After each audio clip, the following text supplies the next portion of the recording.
Jeg hedder Morten Olsen, og jeg er økologisk landmand. Har været det i snart 6 år. Jeg har overtaget det fra min far, og min farfar har også haft det. Det har været økologisk siden 1974.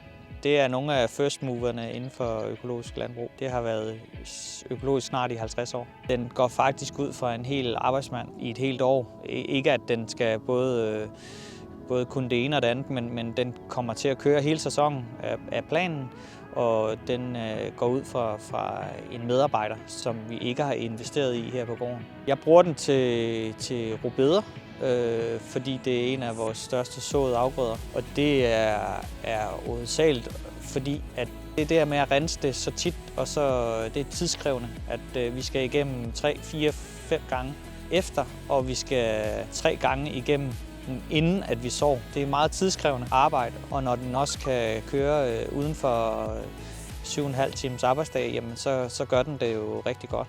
Før der havde vi jo den ekstra mand, som kunne køre i en traktor. Vi rensede også før, hvor vi gjorde jorden klar 3-4 uger før, og så såede vi. Vi har en gammel såmaskine, som vi ikke kan få reservedele til mere, som kører 2 km i timen, men med kun 3 rækker, hvor at farmdrøjten kører cirka de der 850 meter i timen. Så det giver egentlig det samme. Vi sparer både diesel, vi sparer en mand. Vi har ikke været ude at investere i en ny såmaskine.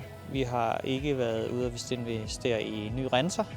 Så den har jo rigtig mange ting, og så kører den jo på solceller. Det er ikke så voldsom omstilling for mig. Jo, det computermæssigt er måske i farmdrøjten, men det der med at rense og stille hele tiden, det har vi altid gjort. Altså, det er konstant arbejde. Det er noget med, at man skal ned og kigge, hvad den egentlig laver.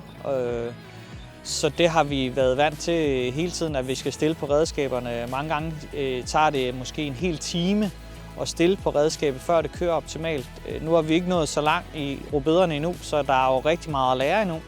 Men det er ikke noget, jeg er nervøs for. Den skal nok få nok at lave her, og det kan også godt være, at der kommer en til om 5 år, så kan det være, der kører 2 her. Det skal jeg ikke udelukke.